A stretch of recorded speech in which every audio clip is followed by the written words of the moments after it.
really looking forward to this moment. Let me welcome on the stage our startup founders.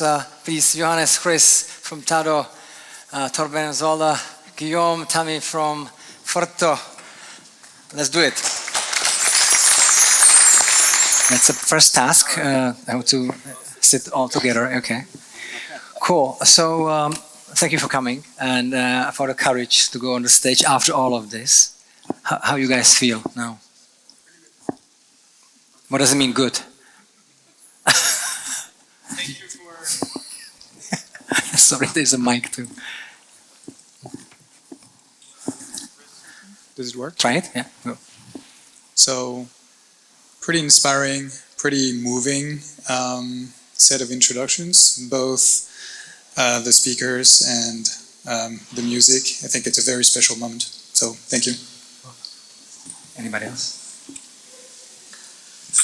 Chris, Deilmann, Tado, co-founder. Yeah, no, it's a great event. Have been here many times already. So it's getting better, or it's definitely getting better for sure. It was already good, but I think it's getting more and more professional each time. Okay, thank you. Yeah. Your first time here, right? My first time, quite impressed so far. I'm wondering what you guys had before, because you said that it's getting better, and I'm wondering about next year already, what they're gonna come up with. Okay. All right, maybe just from my side, Peter, I absolutely loved your speech. I think that I can totally feel your passion, which yeah, is just very inspiring. So I think very, very well done. Torben, Zola. Of course. Yeah, I mean, I can only second everything that you guys said. It's extremely moving. Like last time when we were here, the energy you put into this thing is amazing, and the energy that is felt, at least what I felt, I had to correct my makeup after all the sessions because it's so deeply moving. It's really it gives us more space to think. Thank you. We like our we like our portfolio companies, really. We like our founders. Look, maybe thank you for your honesty, and maybe why don't you guys maybe explain a little bit for the audience who doesn't know you what type of business you guys are in, very shortly, like 3-minute pitch. We can go in which direction, Aničko, who's first? Yeah, we'll see a lot of stories, but yeah, okay. Guillaume, will you go ahead? Yeah.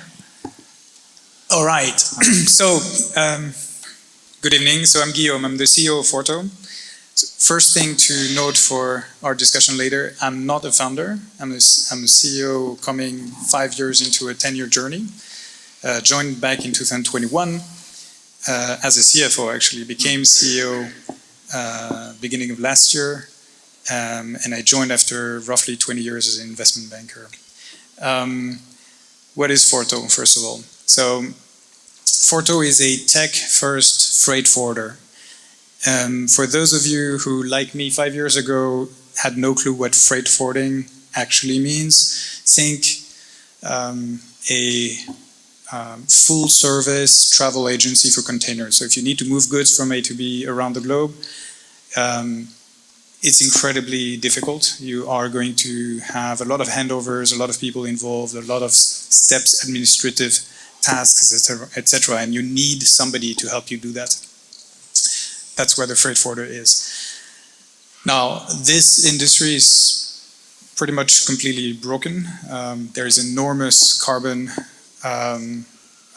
time, cost wasted in the process.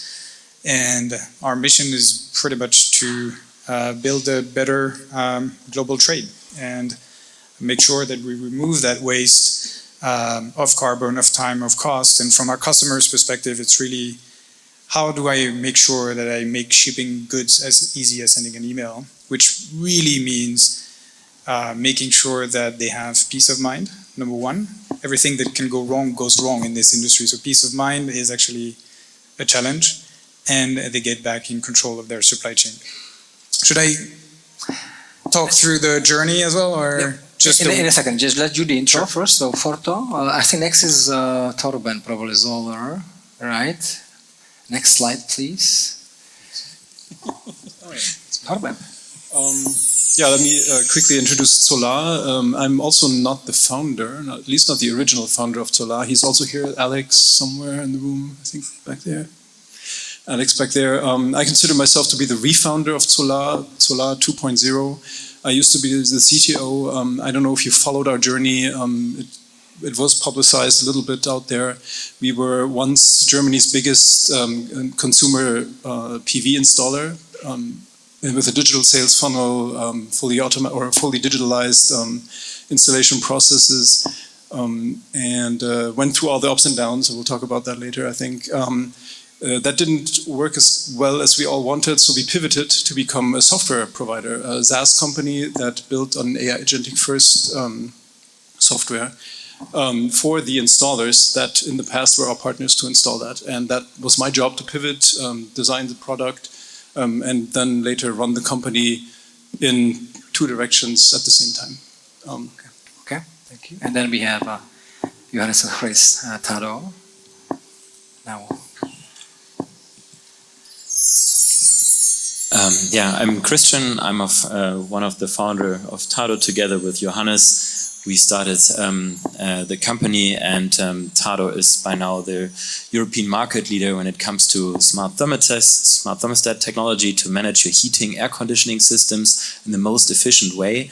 And by now we've also evolved significantly to also be a holistic energy management system for buildings. By now we manage over 1 million buildings. The energy efficiency in there have around about 6 million IoT devices connected to our cloud energy management devices, which are being optimized in real time to essentially help our customers reduce their energy consumption by 22% on average. And actually, Johannes and I, we know each other already for quite a while. So for 25 years, we met during university, and this is the second company we're doing together. And would consider ourselves actually as true missionary founders who are on a very strong mission and have a strong belief in what we do. So it comes all from, because there's around 30% of the world's energy which is used for heating and cooling of buildings. And by using connectivity and digitization, we really want to improve here for our customers, but also for the greater good. Would you like to add something to it? To be honest, Christian explained it extremely well, so there's very little to add. Maybe just as a founder team, because we also talked about resilience. I think having a co-founder you can bounce your ideas with, you can get feedback from, gives a lot of resilience. To be honest, going on such a journey with so many ups and downs is extremely challenging if you do it alone, I think. Yeah. So thank you. So now you probably already kind of feel there are 3 stories here. And each of them is very, very special. And from each we can learn a lot. So maybe let's go back to Forto, and there's a reason we have Tammy here too, right? So I'll give you a space. So this is in a nutshell, in one simple chart, journey of Forto. And you can probably imagine kind of what was going on there. So maybe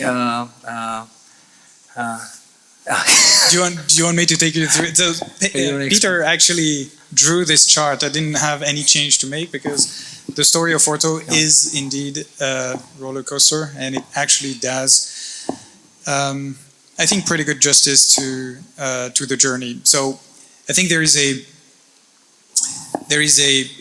2-phase journey.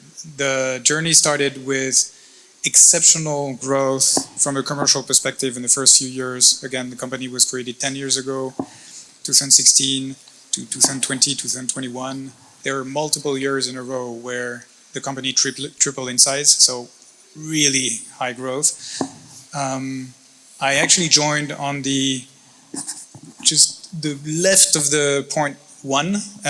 So the first thing that I did was to effectively crystallize that growth in a very, very conducive financial market into a Series C, became a unicorn. And then point two is actually Series D, double the valuation within a few months. And we signed the Series D, so number 2 there, on the 24th of February 2022. Can you repeat the date for the audience again? 24th of February 2022. It's important. Why? Before Putin declared the war, just a couple of hours before. It's actually the day of Ukraine invasion. So basically, 5 years in the journey, you're looking back on exceptional commercial growth and I would say pretty successful harnessing of a really conducive financial market, a lot of money raised, everything's possible. And at the same time, you're signing the deal the day of a massive human tragedy, and pretty much around that time, the world was falling apart in general, right? So geopolitical, of course, but also interest rates following inflation effectively shut down the markets from one day to the other. And so the picture changed very rapidly. Oh, you add on top of that, I don't know if you follow the headlines, but supply chain was not exactly an easy ride. So everything was pretty much dark very quickly after multiple years of almost too easy to be true. We had two problems. One, the company was entirely geared towards hypergrowth, but in a non-sustainable way. So we had to change that, and that was a question of survival.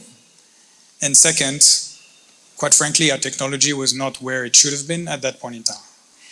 And so phase two, basically on the right-hand side of this point two, is that transition, which is excruciating in practice. I'm happy to talk through some of the details, but the reality is it involves cost-cutting, it involves refocusing, it involves changing a lot of things internally, because it's not just about if your company is geared for hypergrowth in a way which is kind of very undifferentiated and very, very loss-making.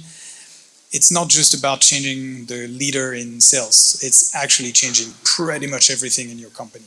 And what's what I would like to understand, and because when Tammy comes in the game too, how are you deciding to actually about taking a CEO role here, right? Because you came as a CFO, $2 billion valuation, beautiful. Then this, crazy write down, and then it's, how did it come together, and how Tammy helped you with making the decision? Yep. So I think it's a sequence, right? So we started that journey. Tammy, you joined in 2024.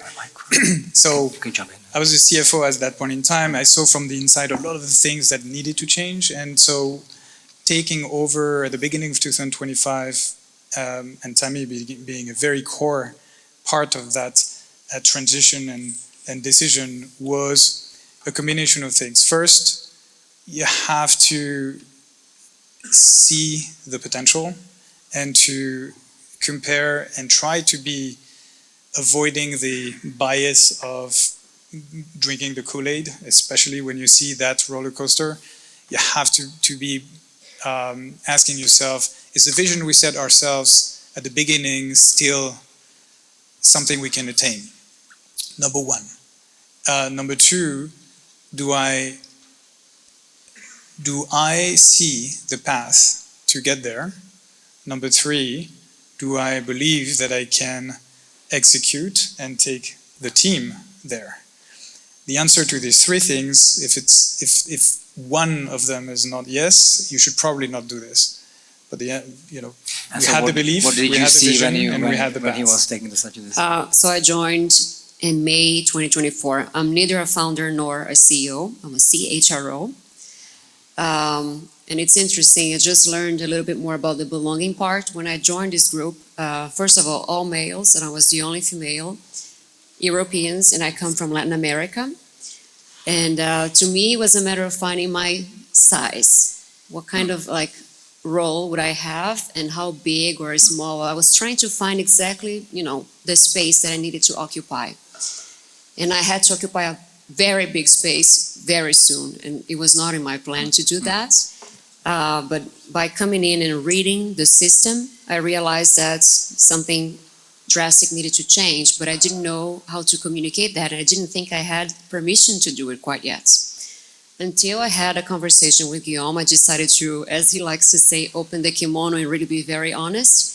And then I told him, look, this is what I see. This is why I think we should do things a certain way. Am I going crazy? Or are you saying these things too? And that's when we decided to really go on a journey to make a lot of decisions and set a different path for Forto in motion. So how did you find the courage to actually be so open in this man's world you just experienced, and how did it happen? It has always been a feature of my life to be surrounded by men. I always find myself in spaces where I tend to be, one of the few women. So that has been the case. I think that what really made me have the courage was when I joined with a deep sense of purpose, because to me it's serious. Like when I took on the role, I really wanted to make this work. And I don't like to be on the losing side of things. So I really give it all that I have. So to me it was difficult. I needed to do something. So that's where the courage came from. Interesting. Look, we are not going to be problem solving here. We're just going to opening topics and then moving on. So maybe thank you for a moment, and maybe I think Torben is next. Would you like to share Zola's story, which you can see is interesting one. It is a bit of a. So it is also a roller coaster. What you see here is actually probably the second or third derivative of the actual roller coaster. So it's highly normalized. The company was founded by Alex in 2016 on the mission to make PV systems available for everyone out there in Germany, especially for homeowners. Make it easy because it was difficult. That went off to quite a good start.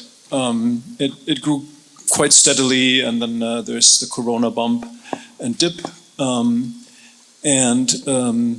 Different to the Forto story, if you go through this timeline, that exact date, I don't remember, sometime in February, when Ukraine was taken over, that actually changed something else in the energy market, right? People were afraid they won't be able to get energy. It was the boom time, absurdly enough, on top of human tragedy. The PV systems were selling like warme Semmel, as we say in Germany, right? Like hot, tasty sandwiches, and that was pretty cool, right? Obviously, every growth phase ends at some point. Oversupply of material from China, the supply chains coming back online, all this stuff after Corona, craziness in the energy subsidy market. We're at point 2 now, led to, and especially, not going into politics, but stuff and how subsidies were being paid out and used obviously also weren't helpful. I'm sure we had our fair share of making mistakes, so growth dwindled. And at point 3, if you look at this, we decided together with the board, with Petter and all the other members of the board, that we needed to re-strategize. In the meantime, Alex had handed over the reign of the company to a new CEO, because we were thinking we would go IPO around 2.2, right? I kind of missed that part right here.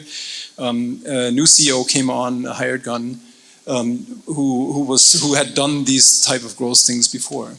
All right. Together with that CEO and the board, at point 3, we decided to pivot the company. We looked in left and right, tried to optimize operations from any angle, decentralize, centralize, all the things that you do.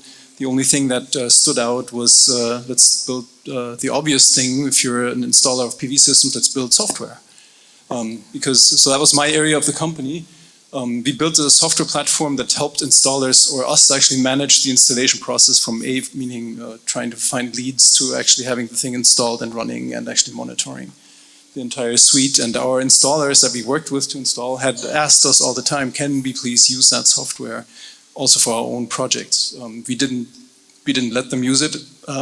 We then decided we should. That's when, at some point later in the winter, point 4, we had pivoted, which was quite a feat. Went down from about 450 people to about 60 in the beginning, with an aim of landing at 40.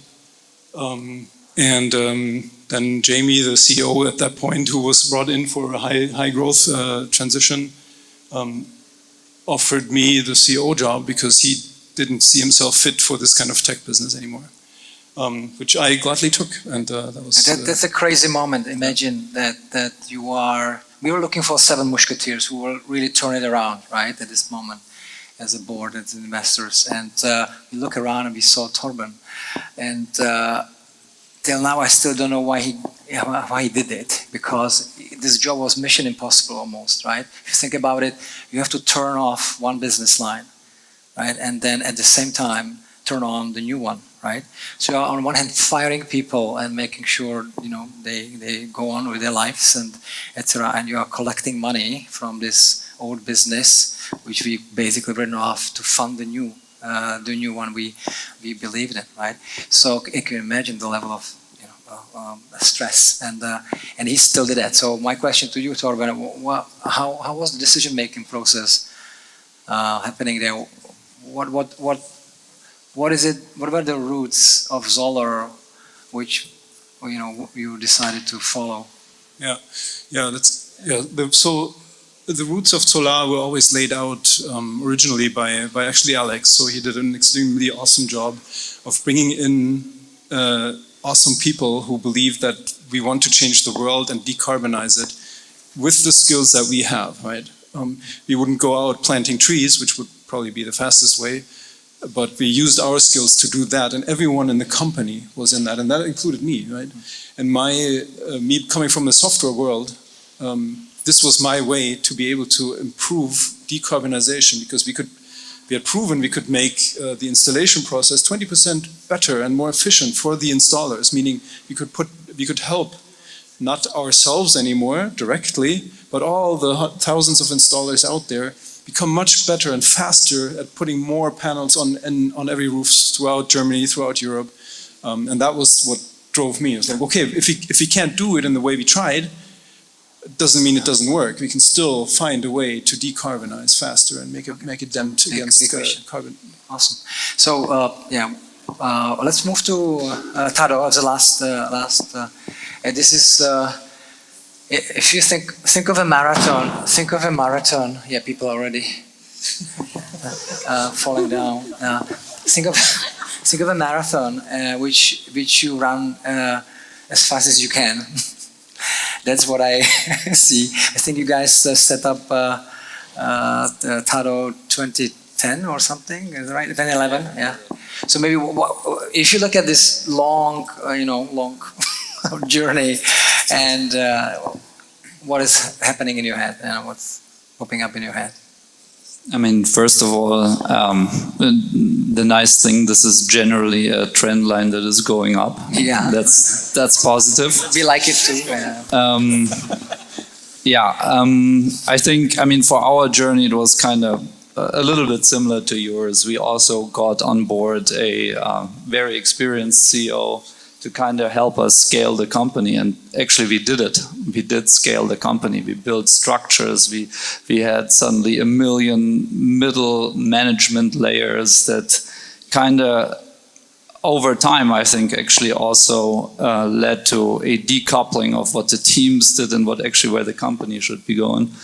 And in short, we actually built up quite a cost structure that wasn't sustainable at some point, and but it took a bit longer to find this out. So what actually happened, we said, or for us the journey was more like, hey, at this point 2 you see here, hey, strategically we're going from offering smart thermostats, which has a strong hardware component, also has a software component, but we want to go beyond it. We want to become home energy management player. And so we acquired a company that offers dynamic electricity tariffs.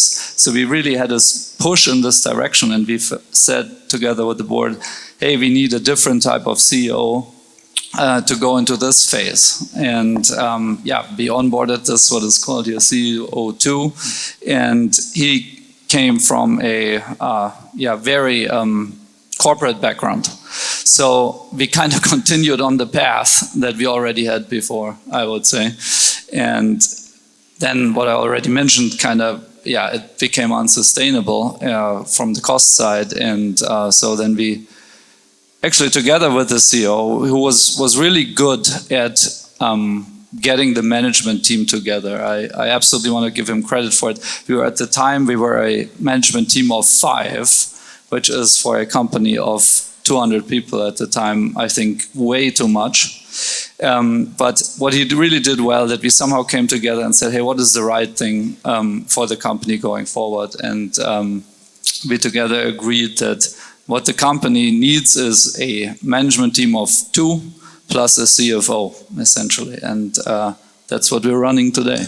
Yeah, amazing. It's a great, amazing story of 2 guys together 25 years, more or less.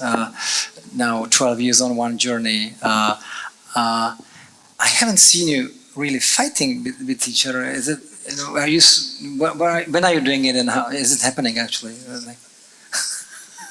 I would say, or should I answer first? I think we're like an old couple. You know, we know each other. We have our quirky ways, but we always work it out. I mean, this is the positive thing, right? We always work it out. Yeah. Do you agree? Yes, I agree. Okay. So we see, that's what old couples do, right? 25 years of going strong. No, we do fight, but I think what holds us together is a really high amount of trust and respect, and that means that whenever we have different opinions, we always find a solution and a common ground at some point. Amazing, amazing. I would like to add one thing to it, actually, from what Chris said. So during this journey I described, Tado became a very political place. Very political, because everybody had their agenda in these management teams and compositions. And then super nice thing now is there is no hidden agendas. There's just 2 founders, and they're very good and committed CFO that makes sure our numbers are correct and right. And I think it's really great, because we can just focus on building the business and don't have to take care of political left and right. So we're running out of time. Maybe just one statement from each of you. Maybe what have you learned? One word it could be, or today or throughout the whole journey. Just what is in your head right now, and would like to share with the audience, and you can then discuss. So one thing that I've learned, and I'm continuing to learn it pretty much every time, is there is almost no limit to how quickly you should be making the tough decisions. By the time you realize you need to make a decision, especially when it's tough and unconsciously your brain has been pushing this away, the entire organization is looking at you, asking themselves, what are they waiting for? And so make tough decisions quickly, and if you need a framework, quit the power to walk away from Annie Duke. It's really, really good. Being able to walk away from things, to cut things, to break things, to fire underperformers, etc. It has to be a skill that you not only hone, but you hone how quickly you do it. Otherwise, your organization will not pardon you. Okay, Torben? Totally agree on the quick decision making, and what I learned is how to best make those decisions is with a team that is candid with each other, that has full transparency, so that those decisions can be made and can be explained to everyone, so everyone is picked up, and everyone in the team has agency about it. Once we establish that agency, quick decision power, and candor, meaning transparency, everything became so much easier. We were so much faster. and all the politics and everything that might happen were gone because there just was no hidden agenda. So totally agree with a lot of the things that are coming from this side here.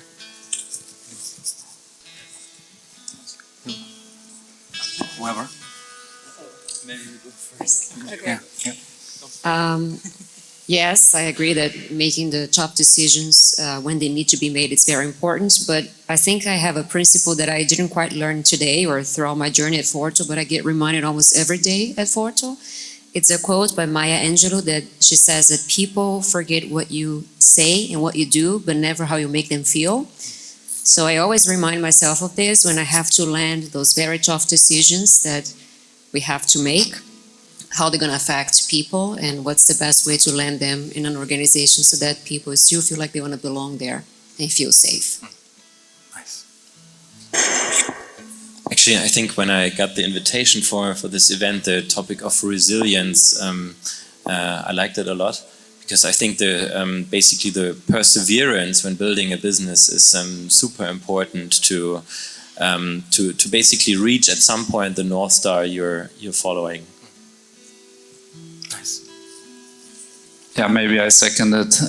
Yeah, perseverance and resilience is very close. It's different things, but very close. And for me, it's this, always bouncing back and like having this very strong confidence in yourself that okay, today didn't go well. I go to bed, I sleep. Tomorrow, I'm gonna attack again. So thank you very much, and please use the opportunity to speak to those heroes here and throughout this evening. We really appreciate your work. We see employees who step up into CEO roles, and we see co-founders who took back their company on the journey, unicorn making. Thank you for doing it. We'll be happy as investors to see some amazing exits soon. No pressure. Thank you. So, and this is basically the end. We got 3 songs. We start with a song Hlavní se nebát in Czech, for those who really didn't get it till now. And so enjoy the evening and enjoy the songs.